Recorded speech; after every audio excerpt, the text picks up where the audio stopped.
since man took to the sea. Stories of monsters have followed them back to shore.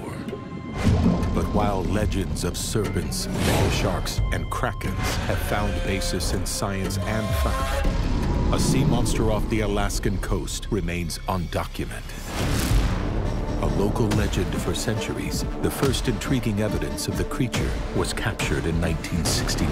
I heard stories from when I first got here 50 years ago. That thing was huge under the water. After going dormant, it once again resurfaced. Something's big and something's moving with us. I really don't know what it was. Ambushing boats at deep water sea level. The bites on the actual ribs. And many believe it to still be lurking in the cold Alaskan waters. This is it. To this day. Dude, it's getting louder. Hey, you gotta come see this. Look at this. What is that?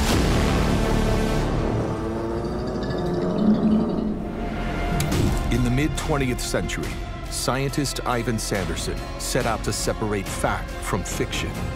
He investigated hundreds of frightening encounters with unexplained creatures around the world. Our next guest tonight is one of the world's leading naturalists, accumulating material for some 30 years. As the founder of cryptozoology, he built the most extensive archive of unclassified creatures on Earth. There seem to be a lot of these creatures on our continent, in South America and Africa, and all over Asia. But following his death in the 1970s, that archive disappeared. Until now. Armed with modern tech and Sanderson's lost research, we need to take this and compare it to what's in the archives. A team of experts will reinvestigate his unexplained cases using up-to-the-minute research and predator expertise. I've never seen wildlife do this. There's nothing like that should be doing that here. Holy. Can Sanderson's files lead to an incredible new insight and take another creature from myth Did you see that? to reality?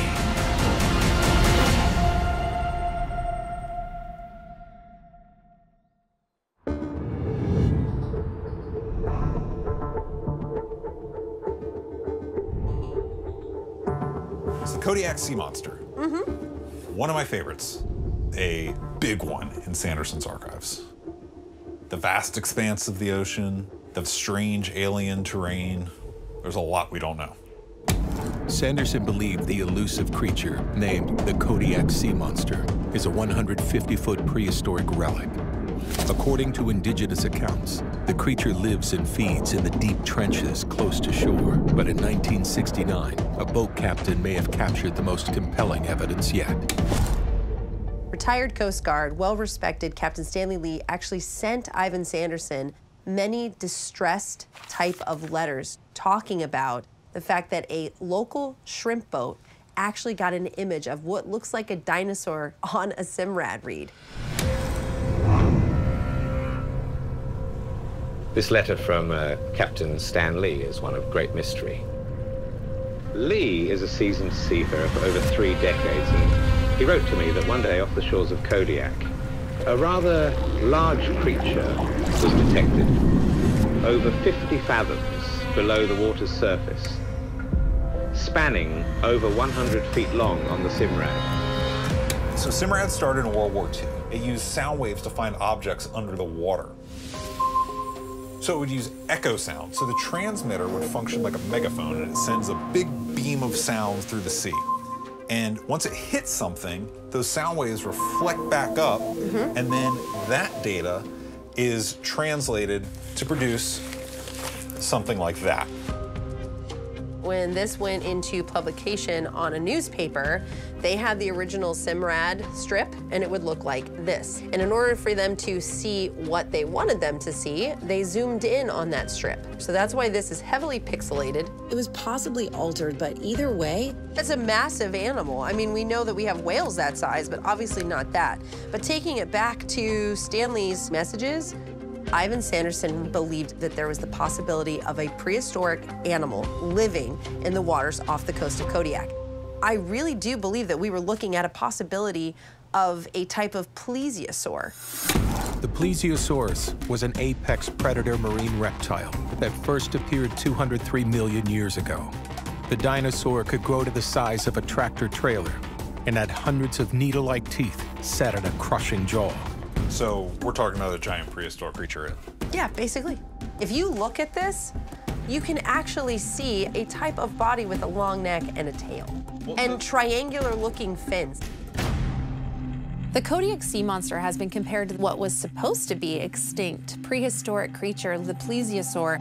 In theory, it's possible that some of these could still exist today within our ocean because only a certain percentage has been discovered. In 1971, people claimed to see something break the surface of the water near Raspberry Strait. The creature was believed to be almost 100 feet long with an elongated neck. Then in 2002, there was a sighting off Raspberry Strait. And in 2014, there was a sighting of a spiked creature chasing orcas. Sightings still are happening to date at the same location. In fact, there's a surfer that literally just had a sighting of like a huge triangular fin that came out of the water. He had it around the same location as where the Mylark actually picked up the original image. This is a guy that's literally on the water all the time. He's used to seeing different types of marine life. He would know the difference between an orca and a blue whale. The ocean is huge. There's deep ravines. We can't possibly cover enough ground, so we need to really lean on technology and Sanderson's research. We've got a few key pieces of evidence here that I think we can really work with. We have the surfer's account, right? That's a current day account of someone seeing something. Sanderson left us a depth in his notes that we should be looking at, 300 feet. And then we have the Kodiak Simrad from the archive. Right. I think we have enough to get started. Large unpleasantnesses, or sea monsters, if you will, appear to be exceptionally common around the Kodiak Sea. Further, this seems to be the one part of the world where they have not been satisfactorily explained as any known animals. Some of them have not been explained at all.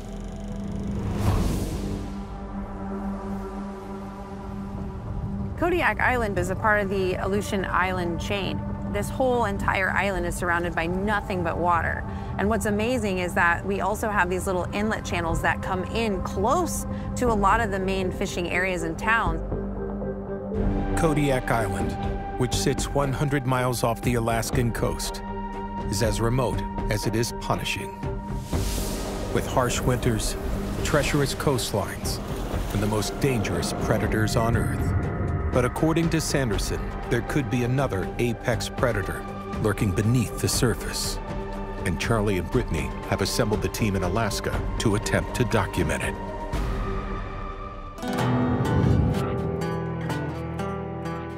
So Ivan ultimately had two culprits on the table. One was the possibility of the plesiosaur genus, but also on the other side, he was looking into the long neck grouping of the pinnipads, like the long neck seal groups. If it's a biological being, yeah, the usual suspects that are going to be around this area and the water, you're going to have the sharks, seals, sea lions. Killer whale? Killer whale, yeah, 100%. So the Simrad has it estimated at between 150 and 180 feet long. If you look at the largest marine reptile in the fossil record that we've recovered, it's nowhere near that long. We've got locals that are seeing something similar to what we're looking at on the Simrad Reef. It didn't just happen once. The accounts continue to happen all the way up until today. We have boats being hit, almost seeming targeted. Whale carcasses coming up, just dead right on the beach. In early 2024, locals discovered the beached carcass of a Cuvier's beaked whale with unexplained bite marks and no other obvious cause of death. This rarely seen species seldom comes near shore with a habitat at depths of over 10,000 feet. I think we should get together and get out to the beach.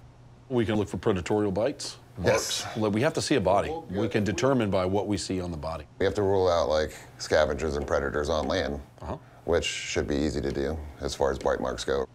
Have we given any thought to that? It might not be an animal. It could be a submarine or something of that nature because there's so many bases, and you've got the Coast Guard, you've got the Navy. Those are both waterborne. I think in a situation like this, where you have a place like Kodiak that is home to a few military installations and has been for 80 years, so there's no question that there were submersibles. It's plausible that they weren't testing some kind of a new submersible under the water. Right now, the investigation is wide open. Tracy will continue her investigation. Troy and Justin are off to find the beached Cuvier's beaked whale. And Brittany and we're going to interview a surfer who had a recent encounter not far from where the Simrad image was captured 54 years ago. All right, let's run it. I believe that there is something truly incredible still lurking in our ocean because it's so vast and undiscovered and uncharted. And we don't know yet a lot about these prehistoric creatures. I believe it's possible something like this could exist. Brittany and Charlie head to the eastern shore, hoping that a surfer's recent account can tell them where to start their investigation. Why does it have to be so cold? Oh, hey, guys. Hey. Hey. My name is Ryan Murdoch. I'm a Kodijaka local, and I've been surfing these waters for 20 years. So can you tell us about your encounter? My buddies and I were out surfing, and it was kind of a windy day, so we decided that we wanted to go to this point that was a little bit more sheltered from the wind. I caught a wave into the beach, and I was paddling back out to my friends, and I looked behind them, and there's this giant triangle sticking up out of the water. It's probably 10 to 20 feet tall, and the base was probably 15 or 20 feet wide. That's massive. Significant. I was like, that's not a rock. Then I point, and their eyes bug out. They just start paddling in as quick as they can. But I kind of stayed and watched it for a minute because I kind of wanted to figure out what it was. It submerged into the water in kind of a weird way. I could see around the object was a big boil, which in surfer terms is an upwelling of water. We're looking, trying to see if it was a whale or what would come back up to the surface, and we never saw anything come back, so we were kind of perplexed. What the heck was that? If a fin is roughly 20 feet, I mean, we're looking at an animal that has to be 90 feet or more. This account tells us that something very large is rising from the depths. And the boil or upwelling water could mean that there's a trench below the encounter where the creature descended. In my mind, that's where we have to go. We're gonna need a boat and sonar so we can find out where this thing lives. On the west side of Kodiak, Troy and Justin are heading to a reported beaked whale that is washed up on shore. Beautiful, isn't it? It is pretty. We're gonna look for some bear tracks because we've seen the reports with the bears feeding on the whale carcasses. Trying to see if there's anything different out here besides human and deer. No other tracks yet. Let's get closer to the water here. Bears are opportunistic and can often be seen feeding on beached sea life. Since a whale carcass would offer animals food for months, Troy and Justin's plan is to find and follow recent bear tracks that will hopefully lead them to the predator's last meal. Bear right here, Jay. Here we go. Jay. Yeah, you got bear here, big one. All right, so he's coming this way. Still going. This one actually is going towards a ridge. So we're gonna follow the tracks of the bear. It's going that way. We're gonna go back towards where he came from. Hopefully we can pick it up on the other side of the stream here and possibly find something he was feeding on. Hey, it looks like we're getting close. What do you think that is? I'm not sure. Yeah. It's hard to tell with just the vertebrae. Jake, look at this. Look at him, dude. Where the ribs go?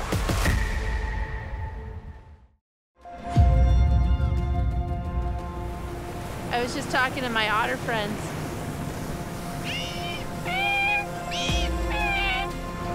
There's a whole bunch of my friends. So many of them. He's still yelling. Brittany and Charlie have enlisted boat captain Lucas Berry to help find where a surfer saw a mysterious sea creature retreat beneath the sea, and where in 1969, a Simrad documented the monster at 300 feet. After talking to Ryan, our eyewitness, honestly, I now have a new perspective out here, and I think what he saw was a deep-sea creature at the top of its predation pattern. The surfer said he saw an upwell. That's when the nutrient-rich deep seawater quickly rises to the surface. And some creatures follow that food silo when they feed. So the goal here is to ID any canyons or trenches offshore. Because that could be where our creature is hiding. This is the transducer. Normally this would be mounted onto the back of the boat, but we're just gonna rig this up to this 2x4 and drop it into the water. And this will give us a reading of how deep the water is under the boat? Correct. So what we're doing right now is using sonar to try to identify a deep underwater canyon, because what we think this predator might be doing is lurking down in the depths and then coming up higher to feed.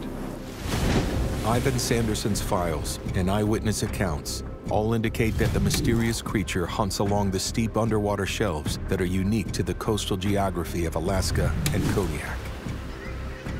So basically, there's two parts to our experiment today. The first involves a state-of-the-art sonar device, which we're going to use to try to find these underwater shelves.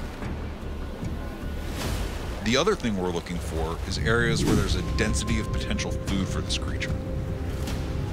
This thing was thought to be twice the size of a blue whale, so it could be hunting whales, sharks. And out here, there's a lot of big prey for predators. What's that? That's probably a lot of little fish. That's a big, massive little fish then, right? Would that be something maybe the whale would eat? A lot of little fish. Yeah, whales would eat Come through and eat through that? Are you seeing any sudden changes in the depths? I mean, there's a pretty good drop here. I mean, this goes from 170 to 700, 800. It's like a ledge. This is our spot, right here. Using the Raymarine sonar, we were actually able to find a really good trench. It's a little bit deeper, closer to shore. We could be floating above the habitat of the Kodijaka sea monster.